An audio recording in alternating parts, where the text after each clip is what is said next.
आप देख रहे हैं BA न्यूज, खबर हमारी फैसला आपका। इस वक्त की बड़ी खबर। बरेली के आंवला में मध्य प्रदेश की पूर्व मुख्यमंत्री उमा भारती समेत कई मंत्री विधायक पहुंचे।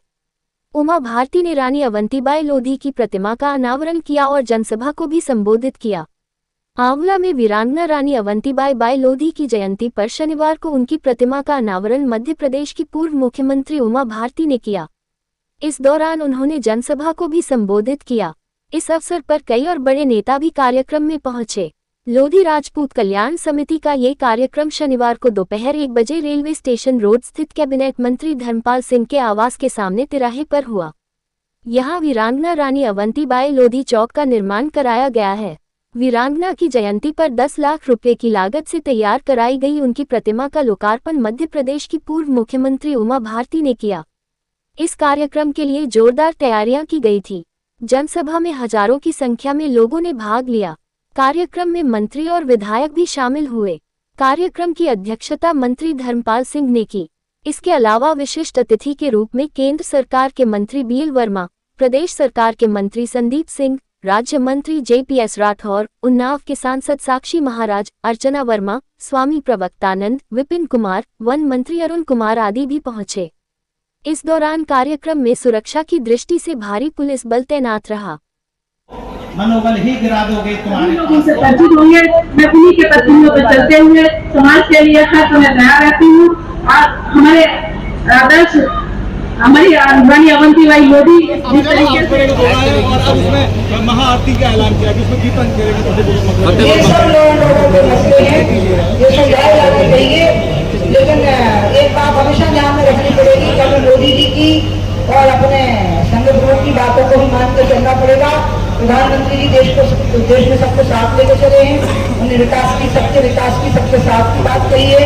उन्होंने जिस प्रकार से शिलान्यास की स्थिति बनी, जिस प्रकार से मंदिर के उद्घाटन की स्थिति बनी, देश में जो एकजुटता दिखाई है, उस एकजुटता के राग को हमें बिगड़ने नहीं देना है, उसके सुर और ताल को हमें बिगड़ने नहीं देना है।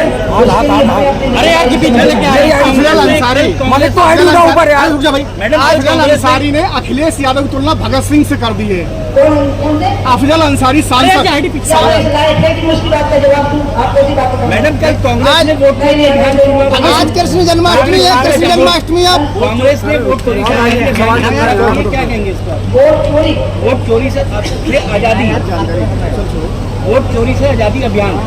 अच्छा, इनकी बात क्या कर रहे हो? इनकी बात क्या कर रहे हो?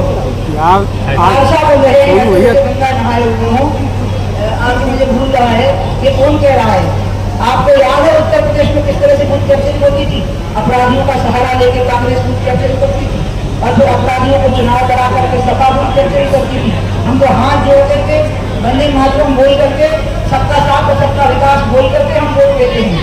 इसलिए डरा के धमका के चोरी करके वोट कब लेना होता है जब सहज भाव से लोग आपको वोट न दे रहे हों। यहाँ पर उत्तर प्रदेश में ऐसे ऐसे नेता चुनाव जीत गए लोकसभा का जो बिना जवान के डिपॉजिट चले गए थे, जमानत जब्त हो गई थी और लोग 3-3 लाख में जीते बिना तो मैंने पूछा कितने से जीते, तो वो शर्मा गए। तो मुझे बताने में शर्म आई कि हम 3-4 लाख में जीत गए, तो मुझे पता था कि वोट हमारा नहीं है, मोदी का है। मोदी के नाम पर चोरी करने की जरूरत नहीं है। अखिलेश यादव ने आज चुनाव आयोग पे आरोप लगाया कि भाजपा के लिए काम कर रहा है। चुनाव आयोग बिल्कुल नियम और कायदे से चलता है और जब इनकी सरकार बन जाती है तो चुप्पी साथ देते हैं और जहां ये हार जाते हैं तो पहले तो ये तय करने की इनको बोलना क्या है। अगर चुनाव आयोग मैनेज होता है तो वो बोलते रहे और अगर चुनाव आयोग नहीं मैनेज होता है तो वो बोलते रहे। तो अभी तो उनके बोलने में ही एकजुटता नहीं, जिस बात में एकजुटता नहीं हो उसमें मैं कुछ नहीं कहूँगी। लेकिन अखिलेश को एक बात जरूर कहूँगी, देखो तुम्हारी पार्टी ने जो अपनी स्थिति बनाई थी, खाली जमीन क्या बोलते हैं हमारी और क्या भरी दुकान तुम्हारी और यार हाँ जो बोला था। अब ऐसे लोग तुम्हारी पार्टी में पहले उनको साफ करो। हो सकता है हमने तो 40-50 साल तक तपस्या की है और उसके बाद हमने इस पार्टी को इस लायक बनाया है। मैं उनको भी कहूँगी हड़बड़ी मत करो, पहले सफाई अभियान चलाओ, अपनी पार्टी को बढ़िया शुद्धिकरण करो और उसके बाद में फिर लोकतंत्र का नाम अपने मुंह से निकालो। और मैं राहुल गांधी जी को भी यही सलाह दूंगी कि पहले विपक्ष के नेता होने की ट्रेनिंग लो, क्योंकि सत्ता के लिए सत्ता पक्ष की जिम्मेवारी नहीं होती, देश के लिए विपक्ष की भी जिम्मेवारी होती, दोनों को कहूँगी। जिस तरीके से किया जा रहा है, एक बड़ी प्रतिमा जो है रानी वीरांगना जी की लगाई जा रही है अवंतीबाई जी की, क्या आज 16 अगस्त में वीरांगना रानी अवंतीबाई लोधी की मूर्ति का अनावरण पूर्व मुख्यमंत्री मध्य प्रदेश उमाश्री भारती के कर कमलों द्वारा संपन्न होगा। और आज एक अच्छा अवसर है। इस कार्यक्रम में 2 महामंडलेश्वर स्वामी प्रभुग्रानंद जी महामंडलेश्वर विधायक जी, साक्षी महाराज जी महामंडलेश्वर रहे और साध्वी उमा भारती जी भी प्रखर और विद्वान श्रेणी की संत देश में ही नहीं दुनिया में गिनी जाती हैं। और आज उनके द्वारा मार्गदर्शन भी लोधी समाज और पूरे समाज को देने का काम किया जाएगा। ऐसे अवसर पर इस क्षेत्र के मंडल के माननीय विधायक, सांसद और पूरी जनता ने भाग लेने का काम किया है। आज कृष्ण जन्माष्टमी है। कल हमने 15 अगस्त मनाया। वीरांगना अवंतीबाई लोधी का जो देश की आजादी में योगदान था वो संपूर्ण देश में गुणगान करने का काम किया है।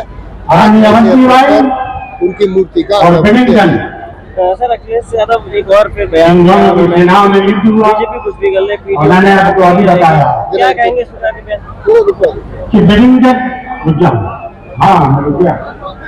अखिलेश यादव का पीडीए मात्र घोषणा है। उत्तर प्रदेश के मुख्यमंत्री योगी आदित्यनाथ जी ने विधानसभा में बोला था पीडीए माने परिवार डेवलपमेंट अथॉरिटी, यानी परिवार का ही कल्याण करना है। यदि अखिलेश यादव राष्ट्रीय अध्यक्ष बनेंगे तो अखिलेश यादव भी बनेंगे। यदि मुख्यमंत्री बनने का नाम आएगा तो अखिलेश यादव का भी नाम आएगा।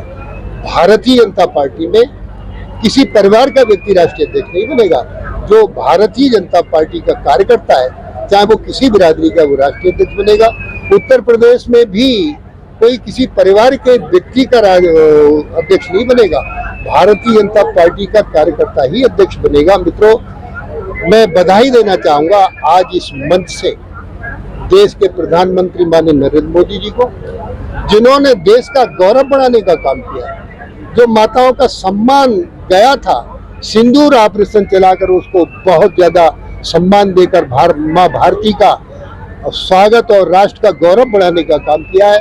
मैं उन्हें इस अवसर पर वीरांगना अवंतीबाई लोधी मंच से उन्हें बहुत स्वागत और अभिनंदन करना चाहता हूं कि वो राष्ट्र के गौरव के स्वाभिमान है।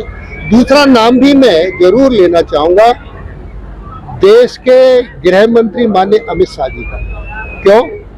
अमित शाह जी ने पिछड़े वर्ग को आगे बढ़ाने के लिए पिछड़ा वर्ग आयोग घोषित किया है, जिसको संवैधानिक दर्जा भी दिया है। अखिलेश यादव का पीडीए उनके परिवार की उन्नति का रास्ता है। यदि उत्तर प्रदेश का कोई मुख्यमंत्री बनेगा तो अखिलेश यादव के अलावा कोई दूसरा बन नहीं सकता। यदि राष्ट्रीय अध्यक्ष बनेगा समाजवादी पार्टी का तो अखिलेश यादव के अलावा कोई बन नहीं सकता। भारतीय जनता पार्टी में राष्ट्रीय अध्यक्ष, प्रदेश अध्यक्ष, मुख्यमंत्री कार्यकर्ता ही बनता है, किसी परिवार का व्यक्ति नहीं बनता है। तो पीडीए अखिलेश यादव का मात्र ढकोसला है, परिवार की ढकोसला है। और आज इस मंच पर मैं एक नाम और लेना चाहूंगा, अपने उत्तर प्रदेश के मुख्यमंत्री योगी आदित्यनाथ जी को बधाई देना चाहूंगा, क्योंकि उन्होंने कल्याण सिंह की मृत्यु पर संपूर्ण उत्तर प्रदेश में एक कल्याण पथ प्रकाश योजना नाम से हर गांव में कल्याण सिंह के नाम से रोशनी का जगमगाहट प्रारंभ किया। इसलिए मैं इस मंच से उत्तर प्रदेश के मुख्यमंत्री योगी आदित्यनाथ जी को भी मैं बधाई देना चाहूँगा।